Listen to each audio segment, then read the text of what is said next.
اللہ تعالیٰ نے ہم مسلمانوں پر یہ احسان فرمایا ہے کہ ہمیں نبی پاک علیہ السلام کی غلامی عطا فرمائی ہے۔ زندگی اللہ تعالیٰ کا بہت بڑا انعام ہے، لیکن اگر زندگی خاردار وادیوں کے نظر ہو جائے، لاؤبالی پن میں ساری گزر جائے، جذباتی سوچوں کی نظر ہو جائے، تو زندگی کے قیمتی اور زرخیز لمحات سارے ضائع ہو جاتے ہیں۔ اللہ تعالیٰ کا ہم پر یہ خاص فضل و احسان ہے کہ ہمیں محبوب عطا کر کے فرمایا لَقَدْ كَانَ لَكُمْ فِي رَسُولِ اللَّهِ أُسْوَةٌ حَسَنَةٌ، فرمایا تمہارے لیے رسول پاک کی زندگی میں بہترین نمونہ ہے۔ امت اگر جینا چاہے گی تو صرف اس صورت میں جی سکے گی کہ اپنے آپ کو ان رستوں کا مسافر کرے جو رستے رسول پاک نے عطا فرمائے۔ ہمارے ہاں روزمرہ کی جو زندگی ہے اس میں ہمیں حضور کی مقدس سیرت پاک سے فیض لینا چاہیے۔ جب ہم ہر وقت حضور کے طریقوں کو اپنائیں گے تو ہر وقت محبوب کی یادوں میں رہیں گے، ہر وقت کا میلاد رہے گا، ہر وقت کی ذکر کی محفل رہے گی۔ اپنی زندگی کے شب و روز میں حضور کی سیرت مقدسہ کے انمول خوبصورت موتیوں سے فیضیاب ہونے کی پوری کوشش کی جائے۔ ایک تو حضور کی مقدس حیات مبارکہ میں ایک چیز بڑی منفرد ہے، وہ ہے عزم، ارادے کی پختگی۔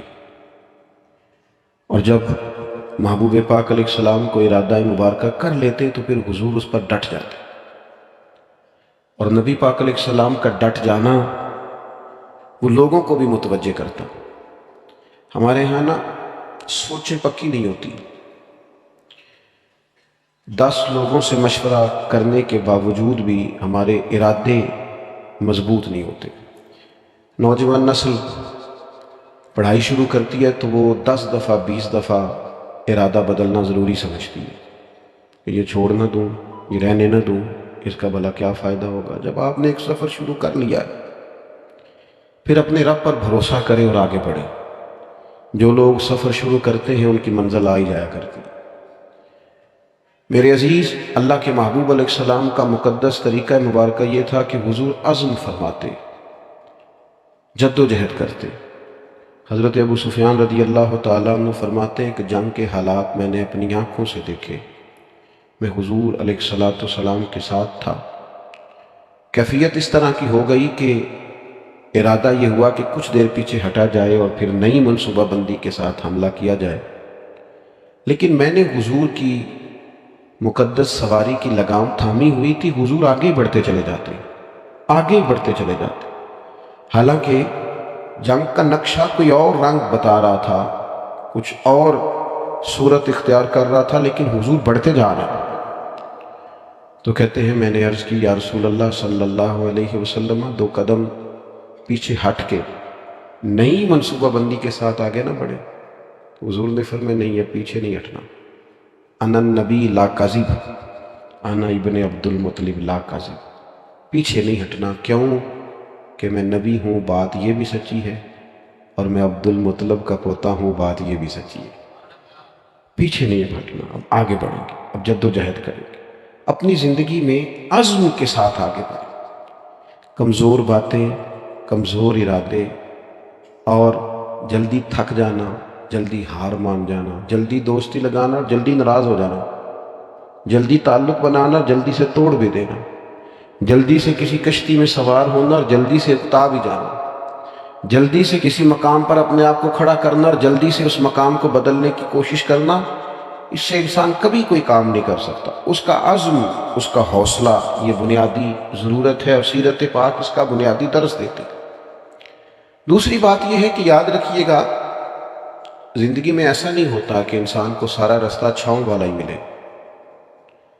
کچھ دن ایسے بھی آتے ہیں جن میں دن بھی لمبے ہوتے ہیں اور دھوپ بھی سخت ہوتی ہے، اور کبھی کبھی ان دنوں میں روزے بھی رکھنے ہوتے ہیں۔ اب انسان کا کمال یہ ہے کہ جس طرح اس نے ٹھنڈے دن گزارے ہیں اور آرام کے دن گزارے ہیں، وہ سخت دھوپ کے دن بھی اسی مزے سے گزارے۔ وہ بار بار اگر شکوہ کرے گا، بار بار اگر تکلیف اپنی بتائے گا، بار بار اپنے زخم دکھائے گا تو کمزور پڑے گا۔ جب آپ چلتے ہیں بڑا آسان سفر ہو نا، بڑا ایزی سفر ہے. خیر اب تو بڑی جلدی لوگ تھک جاتے ہیں. ہم اپنے بزرگوں سے سنتے تھے کہ لوگ بحری جہاز کے ذریعے حج کرنے جاتے تھے تو 6 مہینوں میں لوٹ کے آتے تھے. اب جو حاجی عمرے والے جاتے ہیں نا حج اور عمرے پہ، ان کے کپڑوں کی استری نہیں ٹوٹتی. غریب آدمی بھی جو حیثیت نہ بھی رکھتا ہو، وہ بھی ایئرپورٹ پہ جب جاتا ہے نا، عام دنوں میں تو بس پہ بھی لاہور چلا جائے گا، ایئرپورٹ پہ جاتے ہوئے گاڑی میں جاتا ہے. اور وہاں سے آپ فلائٹ میں بیٹھتے ہیں، 4 گھنٹے کی فلائٹ ہے، کھانا آپ کی ٹیبل پہ آتا ہے، پانی آپ کی ٹیبل پہ آتا ہے، نیچے اترتے ہیں، صاف ستھری جگہ ہے، اے سی لگا ہوا ہے، اگر تھوڑی دیر انتظار بھی کرنا ہے تو ایک اچھی جگہ. ویٹ کیا آپ نے امیگریشن کے بعد، آپ باہر نکلے تو آپ کی گاڑی موجود ہے. اور وہاں جا کے آپ کو بندوبست نہیں کرنا، کمرے آپ کے طے ہیں، ہوٹل کا ووچر آپ کی جیب میں ہے. ناراض نہ ہونا، اتنی سہولتیں ہیں پر بندے خوش کوئی نہیں. پھر بھی کوئی شکوہ، کوئی پریشانی، کوئی دکھ جس سے پوچھ لیں وہ پریشانی. اللہ جانے کس بات میں کیا ایسی خاص منظر سامنے آ گیا ہے. وہ خدا کے بندوں، ان لوگوں سے پوچھو جو بحری جہاز کا سفر کرتے، 8 دن جانے میں لگتے، 8 دن آنے میں لگتے، 6 مہینے کا سفر ہوتا، کیسی صحبتوں سے لوگ وہاں پہنچتے. پھر جا کے بعض لوگ اپنا کھاتے، اپنا پکاتے، لیکن وہ ذہنوں میں جلد بازی ہے، پریشانی ہے، جذباتیت ہے. وہ جو ایک قرار بندہ مومن کی شان ہے کہ یار دکھ کھا ہی جاتا ہے، زندگی ہے، کبھی سر درد ہو ہی جاتا ہے، کبھی جہاں سے روز پیار ملتا ہے کبھی جھڑکیاں ملی جاتی ہیں، تو آ جاتے ہیں حالات اوپر نیچے، لیکن اس میں اتنا گھبرا جانا. لیکن دکھ آتے، حضور کی سیرت پاک کو آپ پڑھیں، بڑا وفا والا ساتھ دیا سیدہ خدیجہ الکبریٰ نے، لیکن وہ وصال کر گئی. 1 سال محبوب نے اس سال کو غم کا سال کہا جب ان کا وصال ہوا. وہ پردہ فرما گئی. یہ ایک بڑا گہرا بظاہر صدمہ تھا، لیکن حضور نے کسی جگہ تبلیغ کو نہیں روکا، وہ سفر چلتا رہا. محبوب مدینہ طیبہ تشریف لائے، حضور علیہ السلام کے صاحبزادے محبوب کی گود میں وصال فرما گئے. اور پھر جب حضور مدینہ طیبہ آئے، بدر کے لیے جب حضور تشریف لے جا رہے تھے تو صاحبزادی شدید علیل تھی جو حضرت عثمان غنی رضی اللہ تعالیٰ عنہ کے عقد مبارک میں تھی، لیکن حضور اسی حالت میں تشریف لے گئے اور جناب عثمان غنی سے کہا کہ آپ رکیے، بیٹی کی دیکھ بھال کیجیے. جب محبوب واپس آ رہے تھے نا، بدر کی فتح ہوئی، تاریخی فتح، لیکن اس فتح کے ساتھ ایک گہرا غم بھی شامل تھا، اس لیے کہ کریم واپس آئے تو حضرت عثمان غنی حضور کی صاحبزادی کو تدفین کر کے مزار میں اتار کر واپس آئے. یہ ایک گہرا صدمہ محبوب پاک کو بظاہر پھر دیکھنے کو ملا، لیکن سفر جاری ہے، تبلیغ جاری ہے، جہاد کا کام جاری ہے. وہ جناب خیر ہے آپ کی طبیعت ٹھیک نہیں رہتی تو وہ میری طرح کے بندے آگے تو ان کی دسی گامی لے گئے، وہ فلانی چیز، وہ چھوڑ یار، یہ زندگی کے ساتھ ہیں. سکھ بھی تو بیان کرنا جو اللہ نے عطا فرمایا، آسانیوں کا بھی تو ذکر کرنا جو مالک نے دی ہیں. دکھ بھی آئی جاتے ہیں، دکھ قبول محمد بخشا راضی رہن پیارے، لیکن یہ کمزوری دکھانا اور کہنا جی مجھے دکھ لے گئے اور ہر وقت کی پریشانی، ساری زندگی تندرستی دیکھی اور ذرا بیماری آئی ہے تو اسے دماغ پہ سوار کر لینا، ذرا تکلیف آئی ہے تو اسے پوری طرح اپنے ذہن میں بسا لینا اور ساری تندرستی کو بھول ہی جانا اور معاذ اللہ مایوس باتیں کرنا، یہ حضور علیہ السلام کی مقدس سیرت پر چلنے والوں کا طریقہ نہیں ہے. حضور علیہ السلام نے یہ بدر کی بات کی. احد میں جو حضور کی مقدس کیفیت تھی نا، وہ بھی بڑا دل کو غمزدہ کرتی ہے. محبوب کے پیارے چچا شہید ہوئے حضرت امیر حمزہ، بڑا پیار تھا حضور کو حضرت عبداللہ سے، ان کا وصال ہوا. بڑے بڑے کبار صحابہ اس جنگ میں چلے گئے، 70 کے قریب لوگ احد کے میدان میں شہید ہوئے اور دردناک شہادتیں. کافروں نے حد کر دی، ظلم کی، لیکن یہ سفر جاری رہا. اس کے بعد کوئی ایسا تو نہیں ہوا کہ اب ہم جہاد میں نہیں جا سکتے، معاذ اللہ کمزور ہو گئے. صحابہ گئے، خندق میں گئے، خیبر میں گئے. حضور نے اسی جذبے کے ساتھ خطبے دیے، آگے بڑھنا ہے اور آگے بڑھنا ہے، آگے جانا ہے، منزل ابھی دور ہے. لوگ آتے بھی رہتے ہیں، لوگ جاتے بھی رہتے ہیں، لیکن زندگی کا سفر جاری رہنا چاہیے. یہ 2 4 5 دکھوں کو دیکھ کر وہاں روک نہ جائیں. میں دیکھتا ہوں بعض لوگ بیمار اتنے نہیں ہوتے جتنے پریشان ہوتے، تکلیف اتنی نہیں ہوتی جتنی ذہنی طور پر الجھاؤ میں، یعنی وہ ڈاکٹر صاحب سے پوچھ رہے ہیں کہ کتنا کچھ لگ جائے گا ٹھیک ہوتے، ڈاکٹر کہہ رہا ہے جی مجھے تو خود نہیں پتا، دوائی لکھ دی اللہ کرم فرمائے گا، اور میں بھی اسی طرح دوائی کھاتا ہوں جس طرح آپ کھاتے ہیں۔ الجھے نہیں، پریشان نہ ہو، ہم رسول کائنات کے ماننے والے، ہم حضور کے غلام ہیں، سیکھے تو صحیح ہمارے نبی نے ہمیں کیا عطا کیا۔ اور پھر تیسری بات، شکوے نہیں زندگی میں، شکوے بندے کو بے چین کرتے ہیں، شکوے کبھی نہ کریں، شکوے کمزور لوگ کرتے، ہارے ہوئے بندے شکوے کرتے ہیں، کمزور لوگ شکوے کرتے ہیں، شکوے نہیں۔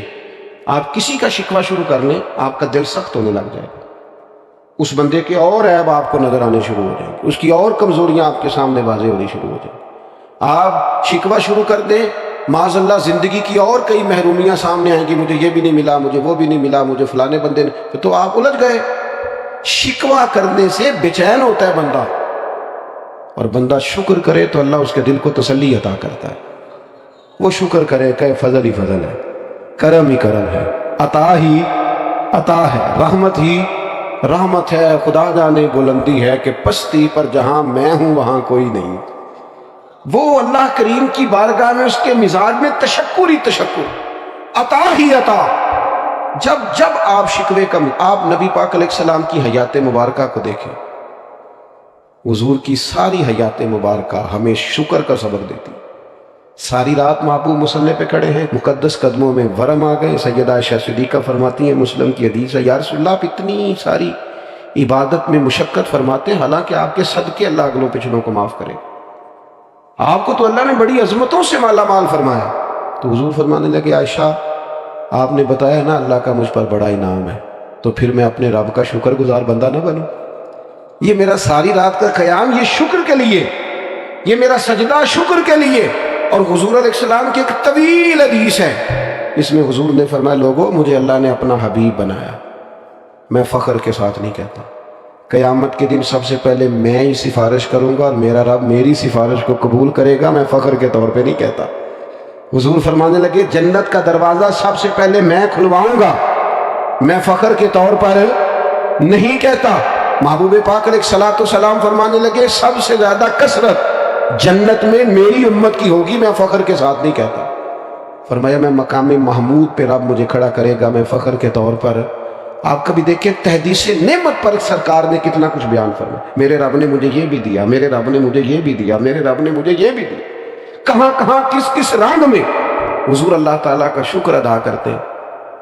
آج کسی سے بھی ملاقات ہوتی ہے نا، اس کے پاس ساری چیزیں یہ ہیں، ایک کوئی نہیں، صرف ایک کوئی صحت نہیں ٹھیک، یہاں 5 بچے ہیں تو 4 سیٹ ہیں، صرف ایک نہیں سیٹ۔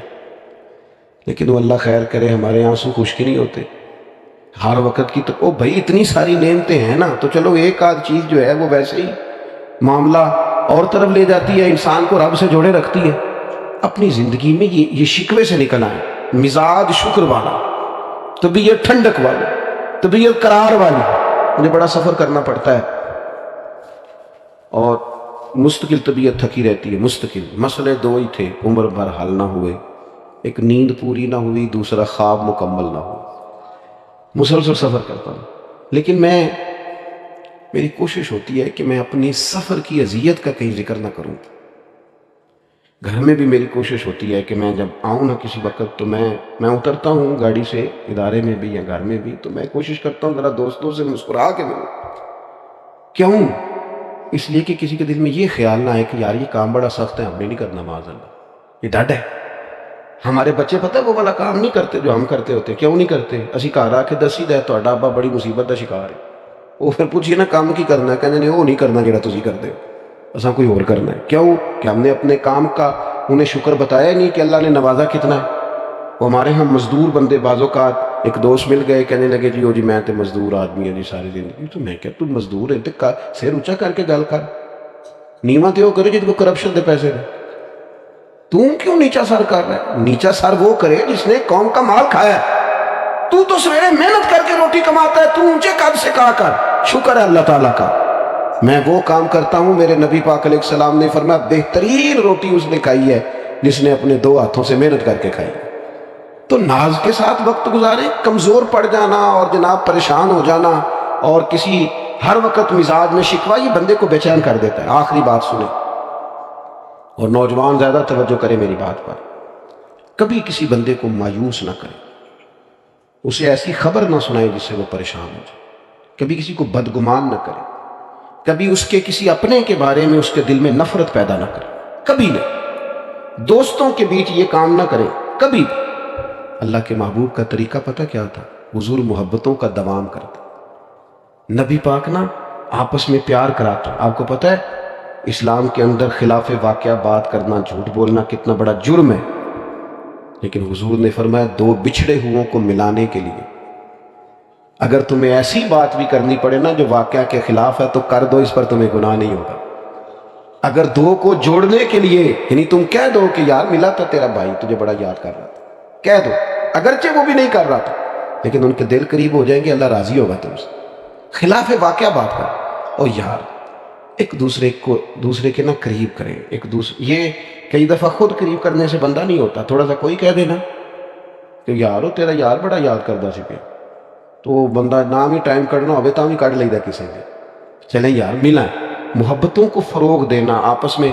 وہ نا آج کل اللہ خیر فرمائے بڑا خوفناک مسئلہ ہے، بڑا خوفناک. 3 بندے بیٹھے، ایک اٹھ کے گیا تو 2 نے سر جوڑ لیا، اس کی غیبت کر رہے، حالانکہ اس کو نہیں پتا کہ جس کی تو بات سن رہا ہے وہ بڑا ڈڈ ہے. جب تو اٹھ کے جائے گا وہ تیرا اس سے بھی برا حال کرے گا، اس سے زیادہ خطرناک تیرے ساتھ یہ رویہ اختیار کرے گا، اس لیے کہ اس کے سامنے تعریفیں کر رہا. جاتے ہی اس نے تباہی اتار دی. کبھی اس خوش فہمی کا شکار نہ ہو کہ جو آپ کے سامنے کسی کی غیبت کر رہا ہے وہ آپ کو معاف کرے گا، سوال ہی پیدا نہیں ہوتا. کبھی نہیں کرے گا کیونکہ اس کی عادت ہے. حضور محبتوں کو آپ دیکھیں نا کس طرح حضور نے عظمتیں بیان کی. جناب صدیق کی شانیں بھی بتائیں، حضرت فاروق کی عظمتیں بھی بتائیں، سیدنا عثمان غنی کی بات بھی کی، مولا علی کی شان بھی بتائیں. نبی پاک علیہ السلام نے حضرت صہیب رومی، حضرت بلال حبشی، حضرت عمار بن یاسر، ان سب لوگوں کی عظمتیں بیان. کیوں؟ کہ لوگوں کے دلوں میں ایک دوسرے کے لیے محبت بیٹھے. اس کا نتیجہ تھا، اس کا رزلٹ نکلا کہ حضرت بلال آتے تو جناب عمر اٹھ کے کھڑے ہو جاتے اور اپنی کرسی پہ بٹھا کے کہتے بلال جب سے حضور کے غلام ہوئے ہو ہمارے تو امام ہی بن گئے. یہ محبوب نے عظمت کبھی. اور پھر ہمیں سب سے زیادہ تکلیف کن لوگوں سے ہوتی ہے؟ جو ہمارے زیادہ قریب ہوتے ہیں. حالانکہ ہمیں معاف سب سے زیادہ ان کو کرنا چاہیے جو ہمارے زیادہ قریب ہوتے ہیں. جو زیادہ قریب ہوتے ہیں وہی غلطیاں کریں گے نا، باہر سے آگے کس نے غلطی کرنی. بعض اوقات دوست محبت سے ملتے ہیں، کہتے ہیں میں عمرے پہ جا رہا ہوں، کوئی کمی کوتاہی ہو گئی تو معاف کرنا. تو میں گزارش کیا کرتا ہوں کہ میرے پاس تو آپ بڑے احترام سے آتے ہیں، معافی تو ان سے مانگے جن سے آپ کا روزمرہ کا تعلق ہے. ان لوگوں کے ساتھ بعض اوقات ہماری شکل رنجیاں ہوتی ہیں. تو ایک تو اپنی زندگی میں عزم پیدا کریں. یہ کچی پکی باتیں کرنے والے جوان جو ہیں نا، ان پر کبھی کبھی بڑا غصہ آتا ہے کہ یار تو اپنا قد دیکھ، تو آگے بڑھ، تو جد و جہد کوئی ارادہ تو کر، تو کمزور بات کر رہا ہے. اور دوسری بات یہ کہ دکھ آئیں گے، تکلیفیں آئیں گی، یہ ساتھ ساتھ ہی رہتی ہیں، اس سے کوئی بندہ بھی خالی. اور پھر یہ کہ ایک دوسرے کے درمیان صلح جوئی کی کوشش کریں. ایک سب سے زیادہ خطرناک مسئلہ اس وقت ہوتا ہے جب میاں بیوی کے درمیان لوگ عداوتیں پیدا کراتے ہیں. دائیں بائیں والے لوگوں نے سائڈ پہ ہو جانا ہے، انہوں نے اکٹھے رہنا ہے. اور جس گھر میں میاں بیوی کا سلوک نہ ہو، اس میں ساری نعمتیں بھی ہوں تو گزارا ٹھیک نہیں ہوتا، اذیت ناک زندگی. لیکن ساتھ والے کیا کرتے ہیں؟ وہ بڑا سخت رویہ اختیار کرتے ہیں، وہ بڑا لہجہ. وہ میری دادی ایک بات ہمیں سنایا کرتی تھی. وہ کہتی تھیں کہ ایک جگہ پہ ہم بیٹھے تھے تو لڑکا جو تھا ان کا وہ باہر سے آیا تو وہ آ کے بیٹھ گیا. تو اب محبت کر رہی ہیں، سبق دے رہی ہیں، گھر کی کوئی بزرگ خاتون تھی. تو وہ اس کی اہلیہ کو کہنے لگیں کہ پتر جدو بندہ باہروں آئے پانی لے آئی دے، پانی پلا آئی. تو کہتے وہاں ایک اور بزرگ خاتون بیٹھی تھی جو سمجھدار تھی. وہ بچی اٹھ کے پانی لینے چلی گئی تو اس نے کہا یہ تم نے نصیحت نہیں کی، کہ تم نے اس کے خامد کے دل میں اس کی عداوت پیدا کی. بات تم نے بھلا کس طرح سمجھائی ہے؟ وہ سوچے گا کہ یار اس کو اتنا بھی نہیں پتا کہ میں آیا ہوں تو پانی پلا دے. یہ بات تمہیں اکیلے میں کرنی چاہیے. وہ تو اس سے دور ہو جائے گا ذہنی طور پر. تو کہتے ہیں پرانے لوگ اس قدر زیادہ باریک چیزوں کا خیال رکھتے تھے کہ عداوتیں پیدا نہ ہوں. لیکن یہاں لہجہ یہ ہو رہا ہے، انداز یہ ہو رہا ہے، لوگ فروغ ہی پتہ نہیں کس چیز کا کرتے ہیں. محبتوں کے فروغ کی کوشش کریں، دوستوں میں، گھر والوں میں، دائیں بائیں کوشش کریں لوگ جڑے رہیں. لوگوں کو توڑنے کی کوشش ہے۔ اور یاد رکھنا جو بندہ لوگوں کو توڑنے کی کوشش کرتا ہے نا، آخر میں خود اکیلا رہ جاتا ہے، وہ ٹوٹ جاتا ہے، تنہا رہ جاتا ہے، اس کا کوئی اپنا نہیں رہتا، کیونکہ اس کی کوشش ہی کچھ اور تھی، وہ کچھ اور کرنے نکلا تھا۔ وہ ایک شعر کسی شاعر نے کہا ہے، اور غزل ابھی تک مکمل نہیں ہو سکی، اس نے کہا تھا تمام عمر کے کانٹوں کی آبیاری پر عجیب شخص ہے گلشن کی بات کرتا ہے۔ خود ساری زندگی کانٹے بوتا رہا ہے اور خواہش اس کی یہ ہے کہ باغ بن جائے۔ یہ کیسے ہو سکتا ہے بھائی؟ آپ نے جو بیج بویا ہے، تمام عمر کے کانٹوں کی آبیاری پر عجیب شخص ہے گلشن کی بات کرتا ہے۔ اللہ کی بارگاہ میں دعا ہے اللہ تبارک و تعالی ہم سب کا یہاں حاضر ہونا قبول فرمائے، ہماری غلطیاں معاف فرمائے، اور مالک کریم حضور کے بتائے ہوئے رستوں پر چلنے کی توفیق عطا فرمائے۔